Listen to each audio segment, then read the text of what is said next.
Welcome to kitchen diaries. ಇವತ್ತು ನಮ್ಮ kitchen ಡೈರಿಲಿ ಒಂದು ರುಚಿಕರವಾದ ಮೊಟ್ಟೆ ಗ್ರೇವಿನ ನಿಮಗೆ ಮಾಡಿ ತೋರಿಸ್ತಾ ಇದ್ದೀನಿ. ಅದು ಹೇಗೆ ಮಾಡೋದಂತ ಇವತ್ತಿನ ವಿಡಿಯೋದಲ್ಲಿ ನೋಡೋಣ. ಹೀಗೆ ನಾನಿಲ್ಲಿ ಒಂದು 5 ರಿಂದ 6 ಈರುಳ್ಳಿನ ಹೀಗೆ ಸ್ಲೈಸ್ ಆಗಿ ಕಟ್ ಮಾಡಿ ಇಟ್ಕೊಂಡಿದ್ದೀನಿ ಉದ್ದುದ್ದಕ್ಕೆ.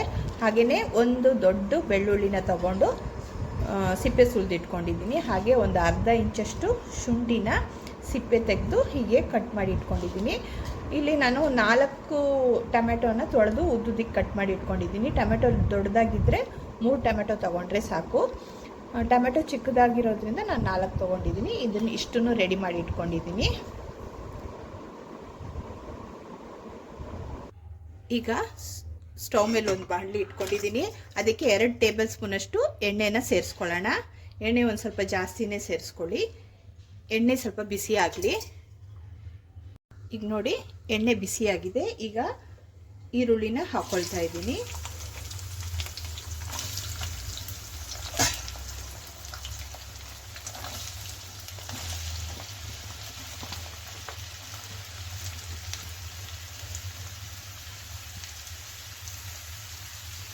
ಈರುಳ್ಳಿನ ಹಾಕೊಂಡ್ಮೇಲೆ ಚೆನ್ನಾಗಿ ಗೋಲ್ಡನ್ ಬ್ರೌನ್ ಬರೋವರೆಗೂ ಇದನ್ನು ನಾವು ಎಣ್ಣೆಯಲ್ಲಿ ಚೆನ್ನಾಗಿ ಕರೆದು ತಗೋಬೇಕಾಗುತ್ತೆ. ಈರುಳ್ಳಿ ಒಂದು ಸ್ವಲ್ಪ ಬ್ರೌನ್ ಆಗಬೇಕು. ಅದಕ್ಕೆ ಸ್ಟವ್ ಫ್ಲೇಮ್ನ ಮೀಡಿಯಮಲ್ಲಿ ಇಟ್ಕೊಂಡು ಹುರ್ಕೋಬೇಕು. ಎಣ್ಣೆ ಸ್ವಲ್ಪ ಜಾಸ್ತಿ ಹಾಕಿದ್ರೂ ಪರವಾಗಿಲ್ಲ, ಆಮೇಲೆ ಎಣ್ಣೆನ ತಕ್ಕೋಬೋದು ನಾವು. ಈಗ ಇದನ್ನು ಚೆನ್ನಾಗಿ ಫ್ರೈ ಮಾಡಿ ತೋರಿಸ್ತೀನಿ. ಈಗ ನೋಡಿ, ಈರುಳ್ಳಿ ಚೆನ್ನಾಗಿ ಫ್ರೈ ಆಗಿದೆ ನೋಡಿ, ಗೋಲ್ಡನ್ ಬ್ರೌನ್ ಬಂದಿದೆ ನೋಡಿ. ಈ ಟೈಮಲ್ಲಿ ನಾವು ಇಲ್ಲಿ ತೆಗೆದಿಟ್ಕೊಂಡಿರೋ ಬೆಳ್ಳುಳ್ಳಿ ಮತ್ತು ಶುಂಠಿನೂ ಇದ್ರ ಜೊತೆಗೇ ಆ್ಯಡ್ ಮಾಡ್ಕೊಳ್ಳೋಣ. ಮತ್ತು ಈ ಟೊಮೆಟೊನು ಹಾಕ್ಕೊಳ್ಳೋಣ. ಇದನ್ನಿಷ್ಟನ್ನು ಹಾಕ್ಕೊಂಡು ಟೊಮೆಟೊ ಮೆತ್ತಗಾಗೋವರೆಗೂ ನಾವು ಫ್ರೈ ಮಾಡ್ಕೋಬೇಕಾಗತ್ತೆ. ಮೆತ್ತಗಾಗೋದಕ್ಕೆ ಒಂದು ಸ್ವಲ್ಪ ಉಪ್ಪನ್ನು ಸೇರಿಸ್ಕೊಳ್ಳೋಣ. ಉಪ್ಪು ಸೇರಿಸ್ಕೊಳ್ಳೋದ್ರಿಂದ ಟೊಮೆಟೊ ಬೇಗನೆ ಮೆತ್ತಗಾಗುತ್ತೆ. ಈಗ ಇದನ್ನು ಒಂದು 2 ನಿಮಿಷದ ಕಾಲ ಫ್ರೈ ಮಾಡ್ಕೊಳ್ಳೋಣ. ಈಗ ಟೊಮೆಟೊನು ಚೆನ್ನಾಗಿ ಮೆತ್ತಗಾಗಿದೆ ನೋಡಿ. ಈಗ ಸ್ಟವ್ ಫ್ಲೇಮ್ನ ಆಫ್ ಮಾಡಿಕೊಂಡು ಇದನ್ನು ಸ್ವಲ್ಪ ತಣ್ಣಗಾಗೋಕ್ಕೆ ಬಿಡೋಣ. ತಣ್ಣಗಾದ್ಮೇಲೆ ಇದನ್ನು ಗ್ರೈಂಡ್ ಮಾಡ್ಕೊಂಡು ಬರೋಣ. ಪೇಸ್ಟ್ ಥರ ಗ್ರೈಂಡ್ ಮಾಡ್ಕೋಬೇಕಾಗುತ್ತೆ. ನೀರೆಲ್ಲ ಆ್ಯಡ್ ಮಾಡಬಾರ್ದು. ಈಗ ಇದನ್ನು ತಣ್ಣಗಾಗೋದಕ್ಕೆ ಬಿಡೋಣ. ನಾನು ಇಲ್ಲಿ ಒಂದು 7 ಮೊಟ್ಟೆನ ಇದನ್ನು ಬಾಯ್ಲ್ ಮಾಡಿ ಸಿಪ್ಪೆ ಸುಲಿದು ಇಟ್ಕೊಂಡಿದ್ದೀನಿ. ಮತ್ತು ಅಲ್ಲಲ್ಲಿ ಕಟ್ಗಳನ್ನ ಹಾಕ್ಕೊಂಡಿದ್ದೀನಿ ಚಾಕುವಿಂದ. ಈಗ ಮುಂದೆ ಏನು ಮಾಡಬೇಕಂದ್ರೆ, ಈಗ ಈ ಥರ ಒಂದು ಚಿಕ್ಕ ಬಾಣಲಿ ತೊಗೊಂಡಿದ್ದೀನಿ. ಅದರಲ್ಲಿ ಮೊಟ್ಟೆಗಳನ್ನ ಹಾಕ್ಕೊಂಡು ಇದಕ್ಕೆ ಸ್ವಲ್ಪ ಉಪ್ಪನ್ನು ಹಾಕ್ಕೊಳ್ತಾ ಇದ್ದೀನಿ.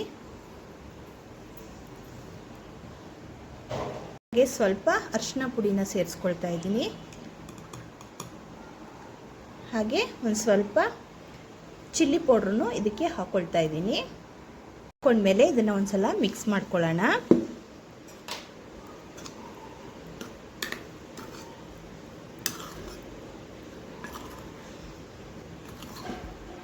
ನೋಡಿ, ಮಿಕ್ಸ್ ಮಾಡ್ಕೊಂಡಿದ್ದೀನಿ. ಮೊಟ್ಟೆನ ಸ್ವಲ್ಪ ನಾವು ರೋಸ್ಟ್ ಮಾಡ್ಕೊಳ್ಳೋಣ. ಸುಮ್ಮನೆ ಸ್ವಲ್ಪ ರೋಸ್ಟ್ ಮಾಡಿಕೊಂಡ್ರೆ ಸಾಕು. ಹಾಗೆ ನಿಮಗೆ ರೋಸ್ಟ್ ಮಾಡ್ಕೊಳ್ಳೋಕೆ ಇಷ್ಟ ಇಲ್ಲ ಅಂದರೆ ಹಾಗೇನೂ ಹಾಕ್ಕೋಬೋದು. ಹೀಗೆ ರೋಸ್ಟ್ ಮಾಡಿ ಹಾಕ್ಕೊಳ್ಳೋದ್ರಿಂದ, ಸ್ವಲ್ಪ ಫ್ರೈ ಮಾಡಿ ಹಾಕ್ಕೊಳ್ಳೋದ್ರಿಂದ ಗ್ರೇವಿ ಸ್ವಲ್ಪ ಕಲರ್ಫುಲ್ಲಾಗಿ ಸ್ವಲ್ಪ ಚೆನ್ನಾಗಿರುತ್ತೆ, ಟೇಸ್ಟಾಗಿರುತ್ತೆ. ಮತ್ತು ಮೊಟ್ಟೆ ಒಳಗಡೆ ಎಲ್ಲ ಮಸಾಲೆ ಹೋಗಿರುತ್ತೆ ಅಷ್ಟೇ. ಆ ಕಾರಣಕ್ಕೆ ಒಂದು 2 ನಿಮಿಷ ಹೀಗೆ ಬಾಣಲಿಲಿ ಇದನ್ನು ಫ್ರೈ ಮಾಡ್ಕೊಳ್ಳಿ. ಹೀಗೆ ಒಂದು 2 ನಿಮಿಷಗಳ ಕಾಲ ರೋಸ್ಟ್ ಮಾಡ್ಕೊಂಡಿದ್ದೀನಿ, ಸಾಕು. ಈಗ ಇದು ಸ್ಟವ್ ಫ್ಲೇಮ್ನ ಆಫ್ ಮಾಡಿ ಇದನ್ನು ಪಕ್ಕಕ್ಕೆ ಇಡೋಣ. ಈಗ ನೋಡಿ, ಇದು ಕಂಪ್ಲೀಟಾಗಿ ತಣ್ಣಗಾಗಿದೆ. ಈಗ ಇದನ್ನು ಒಂದು ಮಿಕ್ಸಿ ಜಾರ್ಗೆ ಹಾಕ್ಕೊಂಡು ಇದನ್ನು ನಾವು ಪೇಸ್ಟ್ ಮಾಡ್ಕೊಂಡು ಬರೋಣ. ಈ ಥರ ಪೇಸ್ಟನ್ನು ರೆಡಿ ಮಾಡ್ಕೊಂಡಿದ್ದೀನಿ.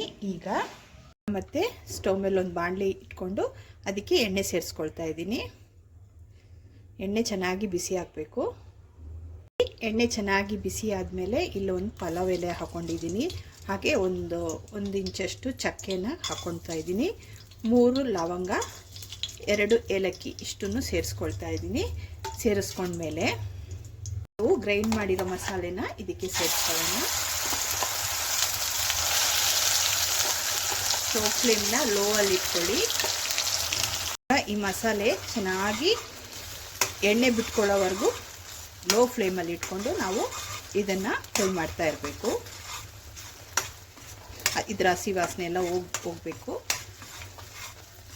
ಅಷ್ಟರಲ್ಲಿ ನಾವು ಒಂದು ಮಸಾಲೆನ ರೆಡಿ ಮಾಡ್ಕೊಳ್ಳೋಣ. ಈಗ ನಾನಿಲ್ಲಿ 2 ಸ್ಪೂನಷ್ಟು ಮೊಸರು ತೊಗೊಂಡಿದ್ದೀನಿ. ಅದಕ್ಕೆ ನಾನು ಇದಕ್ಕೆ ಸ್ವಲ್ಪ ಉಪ್ಪನ್ನು ಆ್ಯಡ್ ಮಾಡ್ತಾ ಇದ್ದೀನಿ. ಉಪ್ಪು ಮೊದಲೇ ಅಲ್ಲಿ ಸ್ವಲ್ಪ ಹಾಕ್ಕೊಂಡಿದ್ದೀವಿ, ಹಾಗಾಗಿ ಉಪ್ಪನ್ನು ನೋಡ್ಕೊಂಡು ಹಾಕ್ಕೊಳ್ಳಿ. ಮತ್ತು 2 ಸ್ಪೂನಷ್ಟು ಚಿಲ್ಲಿ ಪೌಡರ್ ನಾನು ಹಾಕ್ಕೊಳ್ತಾ ಇದ್ದೀನಿ.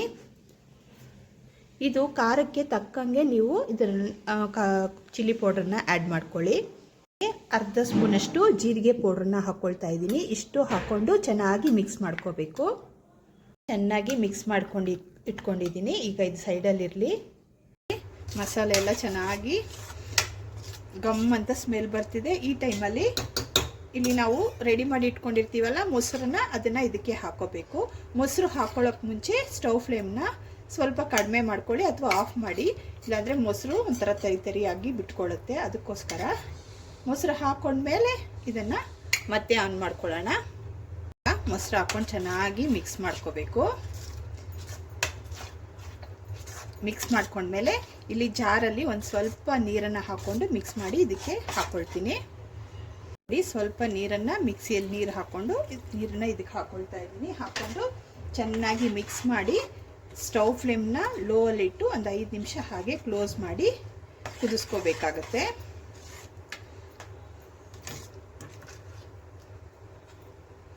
ನೋಡಿ, ನಾನು ಕ್ಲೋಸ್ ಮಾಡಿ ಸ್ಟವ್ ಫ್ಲೇಮನ್ನು ಸಿಮ್ಮಲ್ಲಿ ಇಟ್ಕೊಂಡು ಒಂದು 5 ನಿಮಿಷ ಹಾಗೆ ಕುದಿಸ್ಕೊಳ್ಳೋಣ. ಈಗ ಒಂದು 5 ನಿಮಿಷ ಆಗಿದೆ. ಓಪನ್ ಮಾಡಿ ನೋಡೋಣ. ನೋಡಿ, ಸಾರು ಗ್ರೇವಿ ಸ್ವಲ್ಪ ತಿಕ್ಕಾಗೇ ಇದೆ. ನಾನು ಇಲ್ಲಿ ರೆಡಿ ಮಾಡಿ ಇಟ್ಕೊಂಡಿದ್ದೀನಲ್ಲ ಮೊಟ್ಟೆನ ಇದಕ್ಕೆ ಸೇರಿಸ್ಕೊಳ್ತಾ ಇದ್ದೀನಿ. ಸೇರಿಸ್ಕೊಂಡು ಸ್ವಲ್ಪ ನೀರನ್ನು ಆ್ಯಡ್ ಮಾಡ್ತೀನಿ, ಯಾಕಂದರೆ ಸ್ವಲ್ಪ ಗಟ್ಟಿಯಾಗಿದೆಯಲ್ಲ, ಅದಕ್ಕೋಸ್ಕರ ನಾನು ನೀರನ್ನ ಸೇರಿಸ್ಕೊಂಡಿದ್ದೀನಿ. ನನಗೆ ತುಂಬ ಗಟ್ಟಿಯಾಗಿ ಬೇಡ, ಅನ್ನಕ್ಕೆ ನಾನು ಯೂಸ್ ಮಾಡೋದ್ರಿಂದ ಸ್ವಲ್ಪ ತೆಳ್ಳಗೆ ಮಾಡ್ಕೊಂಡಿದ್ದೀನಿ. ನೀವು ಚಪಾತಿಗೆ ಬೇರೆ ಪರೋಟಾಗೆಲ್ಲ ಯೂಸ್ ಮಾಡೋದಾಗಿದ್ದರೆ ಸ್ವಲ್ಪ ಗಟ್ಟಿಯಾಗೇ ಯೂಸ್ ಮಾಡಿ, ಗಟ್ಟಿಯಾಗೇ ಮಾಡ್ಕೊಳ್ಳಿ. ನೀರು ಕಡಿಮೆ ಹಾಕಿ. ಮತ್ತು ನಾನಿಲ್ಲಿ ಸ್ವಲ್ಪ ಕಸ್ತೂರಿ ಮೇಥಿನ ಡ್ರೈ ರೋಸ್ಟ್ ಮಾಡಿ ಕ್ರಷ್ ಮಾಡಿ ಇದಕ್ಕೆ ಸೇರಿಸ್ಕೊಳ್ತಾ ಇದ್ದೀನಿ. ಇದು ಹಾಕೊಳ್ಳೋದ್ರಿಂದ ಫ್ಲೇವರ್ ಚೆನ್ನಾಗಿರುತ್ತೆ. ಹಾಕ್ಬಿಟ್ಟು ಒಂದ್ಸಲ ಮಿಕ್ಸ್ ಮಾಡ್ಕೊಳ್ಳೋಣ.